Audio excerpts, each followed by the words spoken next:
stones lie the echoes of screams that once pierced the morning air. Between 1485 and 1603, the Tudor dynasty transformed England through a reign of terror that would make even the most hardened executioner pause.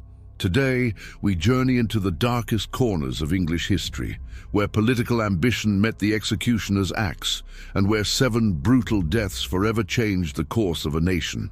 The Tudor era emerged from the ashes of the Wars of the Roses, a bloody civil conflict that had torn England apart for 30 years. When Henry VII claimed the throne at the Battle of Bosworth Field in 1485, he inherited a kingdom scarred by decades of noble infighting and political instability. The new dynasty faced constant threats from rival claimants, religious upheaval, and foreign interference. In this volatile landscape, the Tudors discovered that fear could be their most powerful weapon. The concept of public execution as both punishment and political theatre was not new to England, but the Tudors elevated it to an art form of terror. These weren't merely acts of justice, they were carefully orchestrated spectacles designed to demonstrate absolute royal power. The scaffold became a stage where kings and queens could simultaneously eliminate threats and send unmistakable messages to anyone who dared challenge their authority. The very public nature of these deaths ensured that the lessons would ripple through society for generations. Medieval England had long employed brutal methods of execution, but the Tudor period saw a systematic refinement of these practices for maximum psychological impact. The choice of execution method often reflected the perceived severity of the crime and the social status of the condemned. Nobles might face the swift stroke of an axe, while commoners could expect the agony of hanging, drawing, and quartering.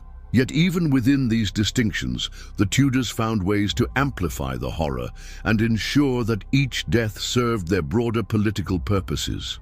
The religious transformations that swept through Tudor England provided additional justification for extreme measures. Henry VIII's break with Rome in the 1530s created a new category of treasonous offense: religious dissent.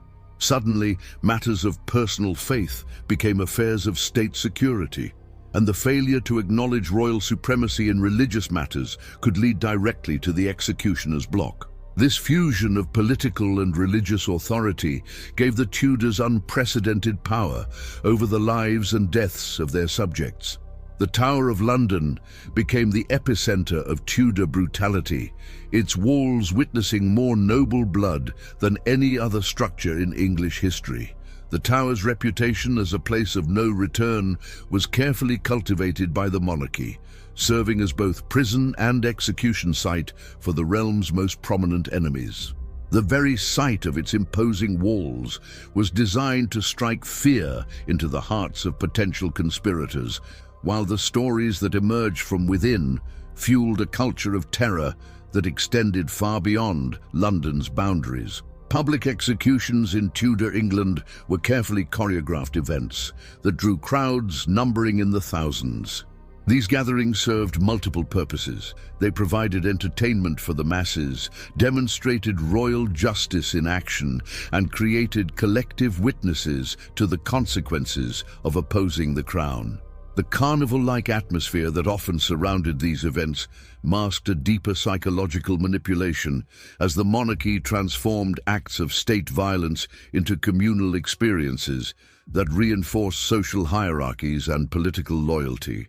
The 7 executions we will examine represent more than isolated acts of royal vengeance. They were pivotal moments that shaped the Tudor legacy and influenced the course of English history. Each death carried profound consequences that extended far beyond the individual tragedy, affecting religious policy, international relations, and the very nature of royal authority. These were not random acts of cruelty, but calculated political moves in a deadly game where the stakes were nothing less than the future of England itself. On the morning of May 19, 1536, Anne Boleyn walked across the courtyard of the Tower of London toward a scaffold that would make her the first English queen to be publicly executed. The woman who had once captivated a king and changed the course of English religion was about to meet an end so shocking that it would reverberate across Europe for centuries. Her crime, according to the hastily arranged charges, was adultery and treason, accusations that modern historians largely regard as fabricated to serve Henry VIII's desperate need for a new wife and a male heir. Anne Boleyn's rise to power had been as dramatic as her fall would be swift. Born into minor nobility, she had caught the eye of Henry VIII while serving as a lady-in-waiting to his first wife, Catherine of Aragon. Their passionate courtship lasted 6 years, during which Henry tore England away from the Roman Catholic Church, dissolved his marriage to Catherine, and established himself as the supreme head of the Church of England. All of this upheaval was undertaken to marry Anne and secure the legitimate male heir that had eluded him in his first marriage. The charges against Anne were as sensational as they were questionable. She was accused of committing adultery with 5 men, including her own brother, George Boleyn, and of plotting the king's death. The evidence was largely based on court gossip, forced confessions, and circumstantial observations that were twisted into proof of guilt. The speed of the proceedings, from arrest to execution in just 19 days, revealed the predetermined nature of the outcome. Henry had already begun courting Jane Seymour, and Anne's continued existence had become an inconvenient obstacle to his matrimonial ambitions. The trial itself was a masterpiece of judicial manipulation.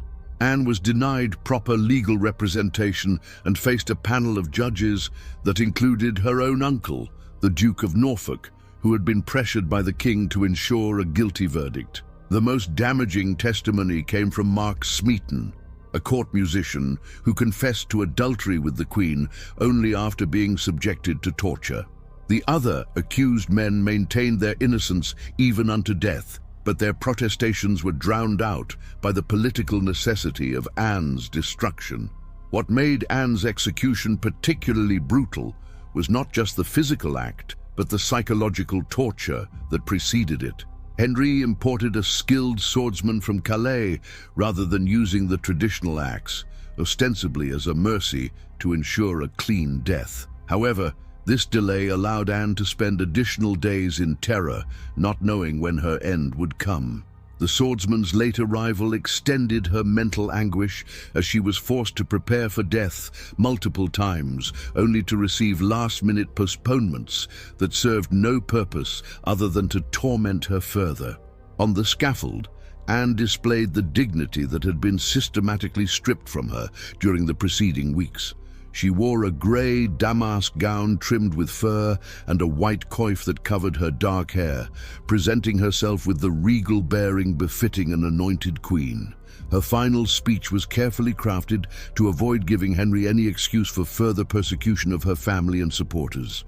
She praised the king as a gentle and merciful prince and asked only that people judge her kindly after her death. The execution itself was swift but laden with symbolism. As Anne knelt and repeatedly whispered, "Jesus, receive my soul," the French swordsman approached from behind, delivering a single stroke that severed her head cleanly from her body. According to witnesses, her lips continued to move in prayer for several seconds after decapitation, a detail that would fuel legends about her final moments. The crowd that had gathered to witness the spectacle stood in stunned silence, as if collectively recognizing that they had witnessed something that would fundamentally alter the nature of royal authority in England. The immediate aftermath of Anne's execution revealed the calculated nature of Henry's actions. Within 24 hours of her death, Henry was publicly betrothed to Jane Seymour, whom he married just 11 days later. Anne's daughter Elizabeth was declared illegitimate and removed from the line of succession, though she would later become one of England's greatest monarchs. The speed with which Henry moved to erase Anne from official memory demonstrated that her death had been planned as part of a broader political strategy rather than a response to genuine crimes. The scaffold at Tower Green had barely been cleaned of Anne Boleyn's blood when it welcomed another young queen to her death just 5 years later. Catherine Howard, Henry VIII's fifth wife, was no more than 19 years old when she was dragged to her execution on February 13th, 1542. Her youth made her death particularly shocking to contemporaries, but it was the sexual nature of her alleged crimes that truly scandalized Tudor England and provided Henry with the justification he needed for another royal execution. Catherine's path to the throne began in the noble household of her step-grandmother, Agnes Howard, Dowager Duchess of Norfolk. This sprawling establishment housed dozens of young noble women, and it was here that Catherine received what passed for her education.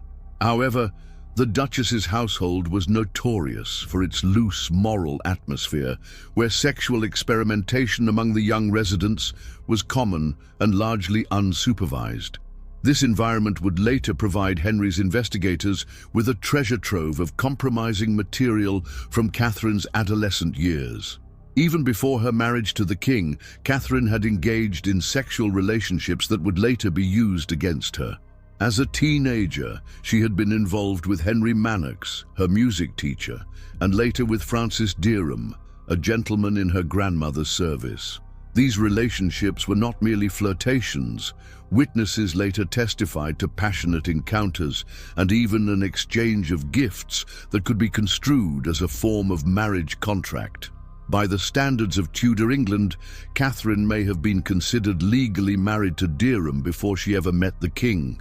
Henry VIII, then nearly 50 years old and increasingly corpulent and ill-tempered, became infatuated with Catherine when she arrived at court as a lady-in-waiting to his fourth wife, Anne of Cleves. Catherine's youth, beauty, and vivacious personality provided a stark contrast to his previous wife, and Henry quickly began showering her with gifts and attention. The king was so besotted that he pushed through their marriage in July 1540, just 3 weeks after his marriage to Anne of Cleves was annulled. Catherine had gone from minor nobility to Queen of England in a matter of months, but she was woefully unprepared for the treacherous world of Tudor politics. The charges against Catherine were more complex than simple adultery.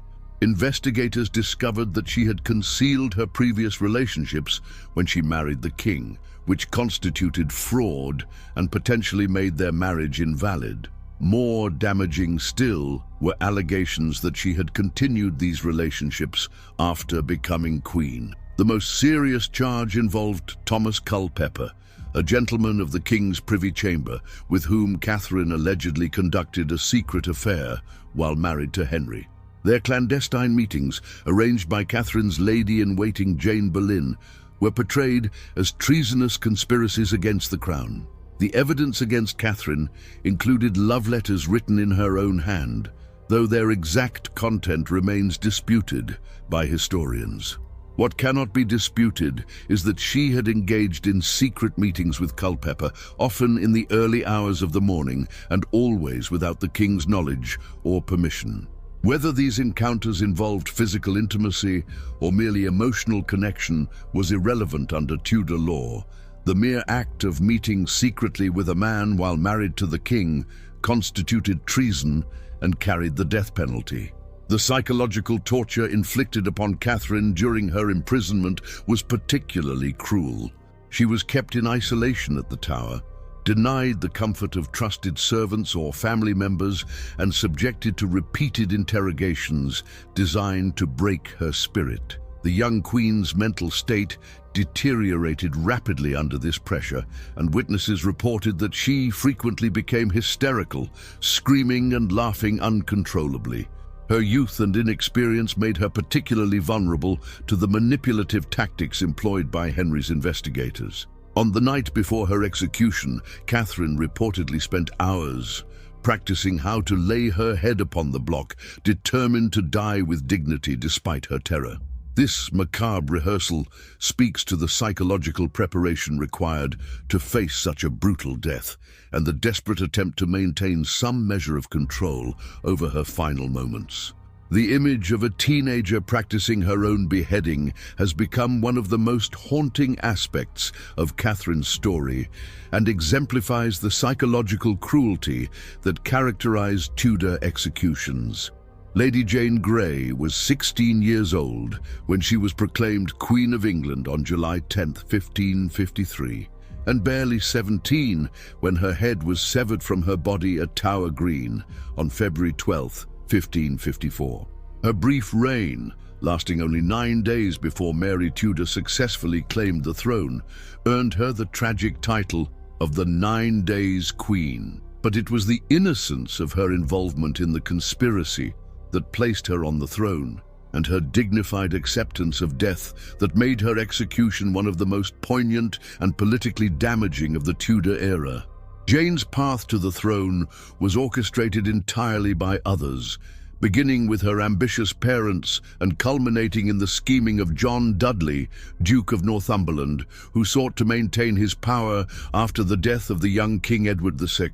Jane herself was a reluctant participant in these machinations, having been raised as a devout Protestant scholar more interested in theological debates than political intrigue. Her exceptional education, which included fluency in Latin, Greek, Hebrew, and modern languages, had prepared her to be an ornament of the humanist court, not a political pawn in a deadly game of succession. The legal justification for Jane's claim to the throne rested on Edward VI's final will, which had been altered under pressure from Northumberland to exclude both Mary and Elizabeth Tudor from the succession on the grounds of their alleged illegitimacy. This devise for the succession named Jane as heir due to her Protestant faith and her descent from Henry VIII's sister, Mary Tudor. However, the document's legality was questionable at best, as it contradicted Henry VIII's own Succession Act and appeared to have been written under duress by a dying teenage king. When Jane was informed of her accession to the throne, her reaction was telling. According to eyewitness accounts, she fainted upon hearing the news and upon regaining consciousness, wept and declared herself unworthy of the crown. Her genuine distress at the prospect of becoming queen would later serve as evidence of her innocence in the conspiracy. Unlike other claimants to the English throne, Jane never actively sought power. She was thrust into a role she neither wanted nor felt qualified to fill. Jane's 9-day reign was marked by the complete absence of popular support and the rapid mobilization of forces loyal to Mary Tudor. The English people, regardless of their religious preferences, recognized Mary as Henry VIII's legitimate daughter and rightful heir. Jane's supporters melted away with alarming speed, and even her own father-in-law, Northumberland, was forced to acknowledge Mary as the true queen. Jane's isolation in the Tower of London, where she had been housed as queen, now became her prison as a usurper. The trial of Lady Jane Grey was a foregone conclusion, but the charges against her were more complex than simple treason. She was accused of high treason for accepting the crown and attempting to deprive Mary Tudor of her rightful inheritance. The evidence was overwhelming. Jane had indeed been proclaimed queen and had signed documents in that capacity, even if reluctantly. Her youth and the circumstances of her elevation provided grounds for mercy. But Mary Tudor's position was precarious, and she felt compelled to demonstrate the consequences of challenging her authority. The most tragic aspect of Jane's story was the execution of her husband, Guildford Dudley, which took place just hours before her own death. Jane watched from her window in the tower as Guildford was led to the scaffold and later witnessed his headless body being carried back in a cart. The sight of her young husband's corpse, with his head wrapped in a bloody cloth, served as a grim preview of her own fate and added an extra dimension of psychological torture to her final hours. Jane's execution was remarkable for her composure and the dignity with which she faced death. Dressed in black and carrying a prayer book, she walked to the scaffold with steady steps, accompanied by 2 female attendants. Her final speech was brief but powerful, acknowledging her guilt under the law while maintaining her innocence of any treasonous intent. She forgave her executioner and asked for forgiveness from those she had wronged, demonstrating a maturity that belied her 17 years. The execution of Mary, Queen of Scots, on February 8, 1587, stands as perhaps the most politically explosive and physically gruesome of all Tudor-era executions. After 19 years as Elizabeth I's prisoner, the former Queen of Scotland met her end in the Great Hall of Fotheringhay Castle in a spectacle of incompetence that shocked even the hardened witnesses present. The botched nature of her beheading, which required 3 separate blows of the axe, transformed what was meant to be a demonstration of English justice into a propaganda disaster that reverberated across Catholic Europe for generations. Mary's path to the English scaffold began with her forced abdication as Queen of Scotland in 1567, following a series of scandals that had destroyed her credibility with her own nobles.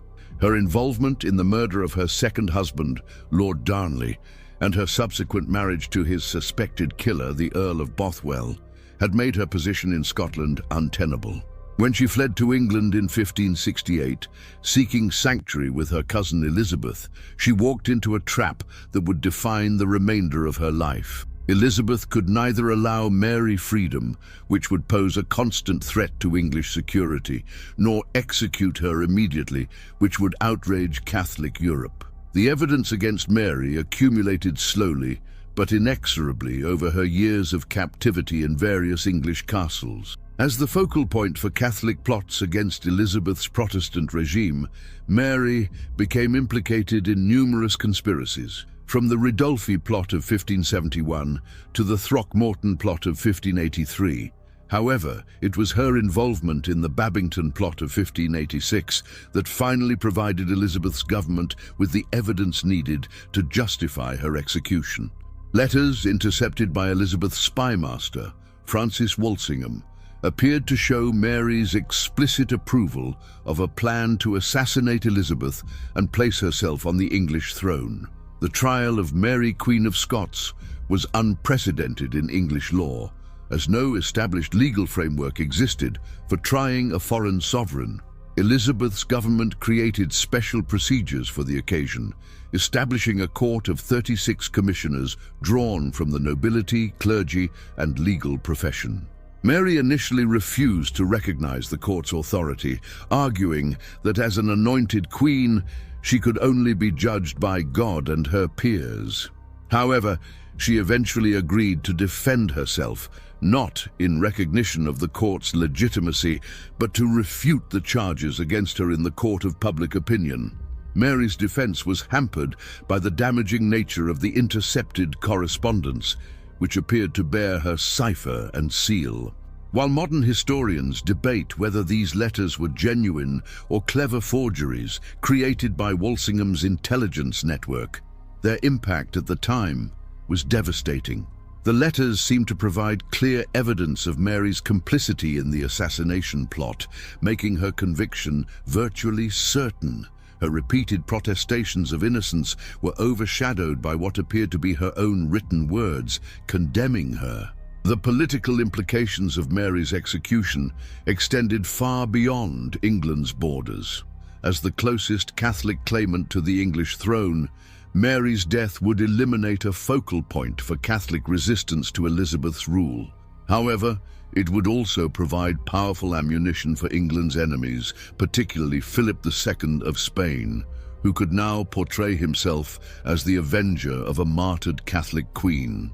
Elizabeth understood these implications and agonized over signing the death warrant, reportedly raging at her counselors and attempting to find alternatives to execution even after the trial had concluded. The execution itself was a masterpiece of symbolic theater marred by technical incompetence. Mary appeared at the scaffold dressed in black velvet and satin, but beneath these somber outer garments, she wore a bodice and petticoat of deep crimson, the liturgical color of martyrdom in the Catholic Church. This hidden symbolism would only be revealed when her outer garments were removed before the execution, providing a powerful visual message about her role as a Catholic martyr. Her bearing was regal and composed, demonstrating the dignity expected of a queen even in the face of death. The physical horror of Mary's execution has overshadowed its political significance in popular memory. The first blow of the axe struck the back of her head instead of her neck, inflicting a severe wound but failing to kill her. The second blow severed most of her neck, but left tendons and a small amount of flesh still connecting her head to her body. Only the third blow, delivered with a soaring motion using the axe blade, completed the decapitation. When the executioner finally lifted Mary's head by her auburn hair to display it to the crowd, the wig came away in his hands, revealing the grey-haired skull of a woman who had endured decades of imprisonment and stress. The grotesque sight of the executioner holding an empty wig while the head rolled across the platform provided a fitting metaphor for the gap between the theatrical intentions of Tudor executions and their often bungled reality. Thomas Cromwell's journey from Henry VIII's most trusted advisor to the executioner's block on July 28, 1540, represents one of the most dramatic reversals of fortune in Tudor politics. The man who had orchestrated the dissolution of the monasteries, engineered the king's break with Rome, and eliminated numerous enemies of the crown, found himself facing the same brutal machinery of state violence he had helped to perfect.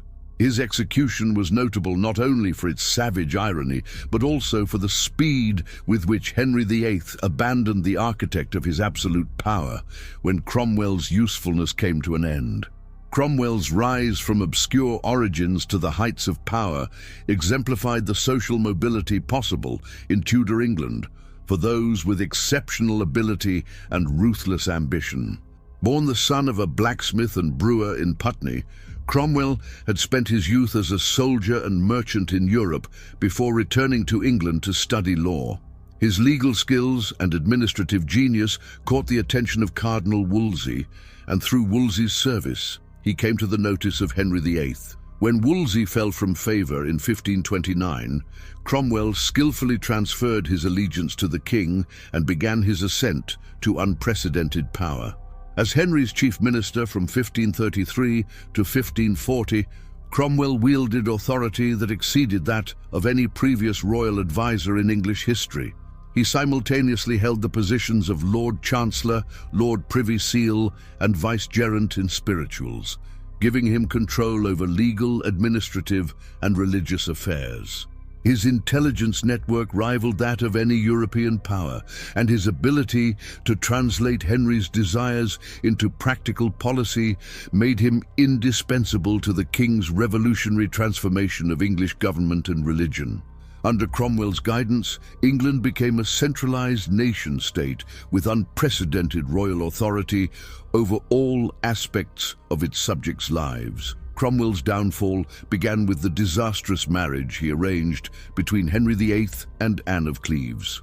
Seeking to strengthen England's position against the Catholic powers of Europe, Cromwell had negotiated this Protestant alliance without adequately considering Henry's personal feelings about his prospective bride. When Henry first met Anne in January 1540, he was horrified by her appearance and personality, famously complaining that she looked like a Flanders mare.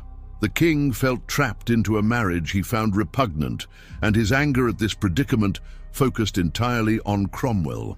The charges against Cromwell were carefully crafted to justify his destruction, while avoiding any detailed examination of his years of service to the crown. He was accused of treason, heresy, and corruption, vague allegations that could encompass virtually any aspect of his administrative career. The treason charge was particularly ironic, given that Cromwell had redefined the concept of treason to make it easier for Henry to eliminate his enemies. Now those same expanded definitions were being used against their creator, demonstrating the arbitrary nature of justice in Tudor England. Cromwell's trial was a foregone conclusion, conducted by the same streamlined procedures he had developed to expedite the elimination of Henry's enemies. He was denied legal representation and the right to confront his accusers, facing instead a predetermined verdict based on the king's desire to rid himself of an inconvenient minister. The man who had perfected the art of judicial murder for Henry VIII now experienced its efficiency firsthand, as the legal machinery he had created ground through his case with mechanical precision. The execution of Thomas Cromwell was deliberately brutal, designed to send a message about the consequences of disappointing Henry VIII. Rather than the swift death by beheading typically accorded to nobles, Cromwell was sentenced to hanging, drawing, and quartering, the most savage form of execution in the English legal system. This punishment was traditionally reserved for traitors of common birth, and its application to the Earl of Essex, Cromwell's recently granted title, demonstrated Henry's desire to humiliate as well as eliminate his former favourite. On the scaffold at Tower Hill, Cromwell maintained his dignity despite the horror of his impending death. His final speech followed the traditional format, acknowledging his guilt under the law while protesting his loyalty to the king. He asked for prayers for Henry VIII and forgiveness from those he had wronged during his career, demonstrating the same political acumen that had elevated him to power. Even facing dismemberment and disembowelment, Cromwell understood the importance of maintaining the fiction that royal justice was both merciful and just, refusing to provide his enemies with any ammunition for future criticism of his execution. The execution of Margaret Pole, Countess of Salisbury, on May 27, 1541, stands as perhaps the most savage and symbolically significant of all Tudor executions. At 67 years of age, she was the oldest person to be executed during Henry VIII's reign, and her death marked the elimination of the last significant representative of the Plantagenet dynasty that had ruled England for over 3 centuries. The brutality of her execution, she was literally hacked to death by an inexperienced executioner, served as a fitting metaphor for Henry's determination to obliterate all traces of alternative claims to the English throne. Margaret Pole's bloodline made her a perpetual threat to Tudor legitimacy. As the daughter of George, Duke of Clarence, and the niece of both Edward IV and Richard III, she carried the royal blood of the Plantagenet dynasty that Henry VII had overthrown at the Battle of Bosworth. Her very existence served as a living reminder that the Tudor claim to the throne rested on conquest rather than unquestionable hereditary right. For this reason, she had been viewed with suspicion throughout Henry VIII's reign, despite her apparent loyalty and the favour shown to her family in the early years of his rule. The circumstances that led to Margaret's imprisonment and eventual execution were closely tied to the larger political crisis surrounding Henry's break with Rome. Her son, Reginald Pole, had fled England in the 1530s and become one of the most prominent Catholic critics of Henry's religious policies from his exile in Italy. When Pope Paul III made Reginald a cardinal in 1536 and authorized him to preach a crusade against Henry's heretical regime, the king's fury extended to the entire Pole family. Margaret, despite having no involvement in her son's activities, became a target for Henry's revenge. The Exeter Conspiracy of 1538 provided Henry with the pretext he needed to move against the remaining Plantagenet claimants. This plot, centered on Henry Courtenay, Marquis of Exeter, another descendant of Edward IV, allegedly aimed to overthrow Henry VIII and restore England to Catholic orthodoxy. Margaret Pole's connection to the conspirators was tenuous at best. She was related to Exeter by marriage and had maintained correspondence with some of the accused. However, in the paranoid atmosphere of Henry's court, these minimal connections were sufficient to justify her arrest and imprisonment. Margaret's treatment in the Tower of London was particularly harsh, reflecting both her age and Henry's personal animosity toward her family. She was held in a cold, damp cell and denied adequate clothing, heating, and food. Her requests for better conditions were repeatedly ignored, and she was subjected to prolonged interrogations designed to extract confessions of treason or evidence against other suspected conspirators. Despite her advanced age and the physical hardships of her imprisonment, she maintained her innocence throughout 2.5 years of captivity. The decision to execute Margaret Pole was influenced by the broader political crisis facing Henry VIII in 1541. The Pilgrimage of Grace had demonstrated the strength of Catholic resistance to his religious reforms, while the threat of foreign invasion remained constant. Margaret's execution served multiple purposes.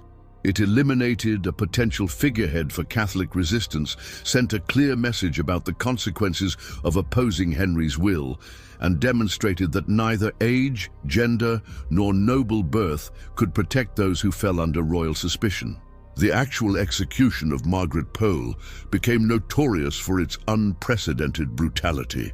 The usual executioner was unavailable, and his replacement was a young, inexperienced man who had never performed a beheading.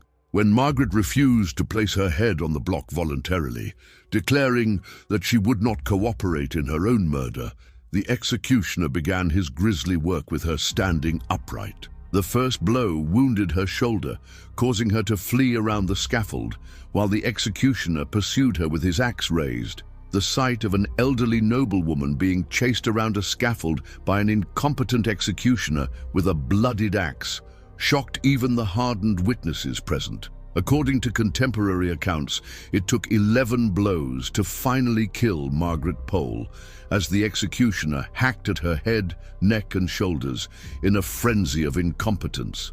The scaffold was left soaked in blood, and several witnesses reportedly became physically ill from watching the prolonged butchery. Her death was so savage that it was remembered as exceptional even in an age accustomed to public violence. The execution of the Carthusian monks between 1535 and 1540 represents the most systematic religious persecution of the Tudor era and demonstrates how Henry VIII weaponized execution to crush institutional resistance to his authority. These holy men, who had devoted their lives to prayer and contemplation in their monastery at the London Charterhouse, faced deaths of extraordinary cruelty that shocked contemporary Europe and provided the Catholic Church with its first English martyrs of the Reformation. Their executions, by hanging, drawing and quartering, the most savage punishment in English law, were designed to terrorize other religious communities into submission. The Carthusian order had long been regarded as the most austere and spiritually pure of all Catholic religious communities. Their monastery at the London Charterhouse followed the strict rule of St. Bruno, emphasizing silence, solitude, and intense devotion to prayer. The monks lived as hermits within their community, meeting only for mass and chapter meetings, spending their days in individual cells where they prayed, studied, and performed simple manual labor. Their reputation for holiness was so widespread that even Protestant reformers acknowledged their sincere piety, making their persecution particularly controversial. The crisis began in 1534, when Henry VIII's Act of Supremacy required all religious communities to acknowledge the king as the supreme head of the church in England, effectively rejecting papal authority. For the Carthusians, this presented an impossible dilemma. Their monastic vows bound them to obedience to the Pope as Christ's vicar on earth, making acceptance of royal supremacy tantamount to spiritual suicide. When royal commissioners arrived at the Charterhouse to demand the oath of supremacy, they encountered principled resistance that would prove unbreakable despite increasingly violent persecution. John Houghton, the prior of the London Charterhouse, became the leader of this resistance and ultimately the first victim of Henry's campaign against the religious orders. A man of exceptional learning and devotion, Houghton had governed the community for 9 years and was respected throughout London for his wisdom and charity. When he refused to take the oath of supremacy, arguing that no earthly authority could supersede the Pope in spiritual matters, he knew that his decision would likely cost him his life. His courage inspired other members of his community to maintain their resistance despite the terrible consequences they witnessed. The trial of the Carthusian monks was conducted under the expanded treason laws that Thomas Cromwell had developed to serve Henry's purposes. The charge was treasonous refusal to acknowledge royal supremacy, and the evidence was simply their public refusal to take the required oath. No defense was possible under these circumstances. The monks had indeed refused the oath, and their religious convictions made compromise impossible. The predetermined nature of the verdicts was apparent to all observers, but the legal machinery ground forward with mechanical efficiency toward its inevitable conclusion. The execution of John Houghton and his fellow monks on May 4th, 1535, marked a new level of brutality in Tudor religious persecution. They were dragged through the streets of London on hurdles to Tyburn, the traditional site of executions for common criminals, rather than being granted the dignity of execution at Tower Hill, reserved for nobles. This deliberate choice of venue was designed to humiliate the monks and demonstrate that their religious status provided no protection from the full rigor of secular law. The crowds that lined the streets were reported to be unusually quiet, suggesting widespread unease about the proceedings. The actual executions were conducted with systematic cruelty designed to maximize both physical suffering and psychological terror. Each monk was hanged until nearly dead, then cut down while still conscious to experience the remainder of his punishment. Their bodies were then cut open and their internal organs removed while they still lived, a process that typically took several minutes and caused unimaginable agony.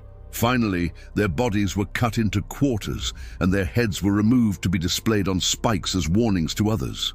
The crowd's reaction to this savagery was notably subdued, with many observers reportedly weeping or praying rather than cheering, as was typical at public executions. The persecution of the Carthusians continued for several years, as Henry's government systematically eliminated the entire community through execution, imprisonment, and forced exile.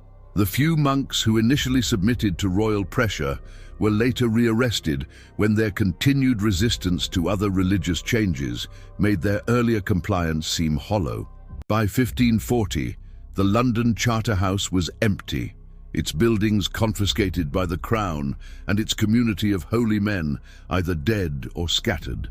Their destruction served Henry's purpose of demonstrating that no institution, however revered, could successfully resist royal authority in the New England he was creating. The scaffold has long since been dismantled at Tower Green, but the echoes of these 7 executions continue to reverberate through the corridors of history. Each death we have examined represents more than a single tragedy. They were calculated acts of political theatre that transformed England from a medieval kingdom into a modern nation-state built upon the absolute authority of the Crown. The blood shed on these scaffolds purchased Henry VIII and his successors a form of power that medieval kings could only dream of, but it came at a cost that haunts English memory to this day. The brutality of Tudor executions served a purpose beyond simple punishment. They were designed to break the will of potential opponents through sheer terror. The sight of queens and nobles, monks and ministers meeting savage ends on public scaffolds sent an unmistakable message to anyone who might consider challenging royal authority. This systematic use of violence as a tool of governance represented a fundamental shift in the nature of kingship, transforming the monarch from first among equals into an absolute ruler whose word literally meant life or death for his subjects. The religious dimensions of these executions cannot be overlooked, as they occurred during the most dramatic religious transformation in English history. The break with Rome and the establishment of royal supremacy over the Church created new categories of treasonous offense that expanded the state's power over the spiritual lives of its subjects.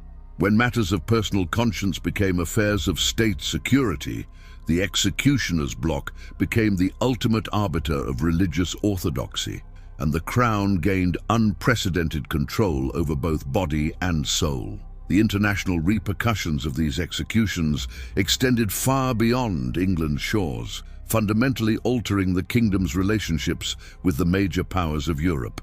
The execution of Catherine of Aragon's supporters, the persecution of Catholic monks, and ultimately the beheading of Mary, Queen of Scots, provided powerful propaganda ammunition for England's enemies. Philip II of Spain could portray his planned invasion as a holy war to avenge martyred Catholics, while the Pope gained concrete examples of English brutality to justify his calls for crusade against the heretical Tudor regime. Perhaps most significantly, these executions established precedents that would shape English governance for centuries to come. The legal innovations developed to justify the deaths of Anne Boleyn, Thomas Cromwell and others created a framework of expanded royal authority that future monarchs would inherit and exploit. The concept of treason was stretched to encompass virtually any form of opposition to royal policy, while the procedures for trials were streamlined to ensure predetermined outcomes. These changes transformed England into one of the most efficiently repressive states in Europe. The psychological impact of these executions on English society cannot be measured in statistical terms, but their influence permeated every level of social and political life. The knowledge that even the highest nobles, royal wives, and holy men could face savage deaths for displeasing the monarch created a culture of fear and submission that fundamentally altered social relationships. Courtiers learned to anticipate royal moods and adjust their behavior accordingly, while religious communities understood that their survival depended on absolute compliance with royal directives, regardless of their spiritual convictions. Yet these executions also created martyrs and legends that outlived their intended purposes. Anne Boleyn's death made her daughter Elizabeth a figure of sympathy who would later use her mother's martyrdom to legitimize her own rule. Lady Jane Grey's innocent suffering earned her a place in English hearts that overshadowed her brief and technically illegal reign. The Carthusian monks became powerful symbols of religious resistance, whose example inspired Catholic opposition for generations. Even Mary, Queen of Scots, despite her evident guilt in various conspiracies, achieved in death the martyrdom that had eluded her in life. The technical brutality of these executions, the botched beheadings, the inexperienced executioners, the savage dismemberments, revealed the gap between Tudor propaganda and Tudor reality. These were not the swift, dignified deaths that royal authority claimed to provide, but often prolonged spectacles of incompetence that undermined the very majesty they were meant to display.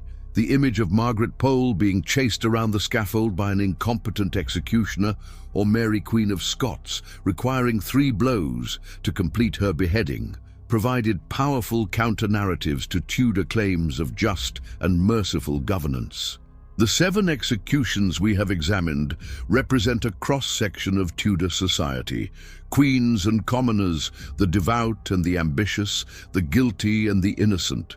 What united them was not their crimes, which varied widely in severity and evidence, but their usefulness to a monarchy that had learned to weaponize death for political purposes. Each scaffold became a stage where the monarchy performed its absolute power, but also where victims could claim their own form of victory through dignity, defiance, or martyrdom. In the end, the Tudor dynasty's reliance on spectacular violence contained the seeds of its own transformation. The precedents established by Henry VIII's executions would eventually be used against his own descendants, as Parliament learned to employ the same legal machinery against royal authority that had once served to enhance it.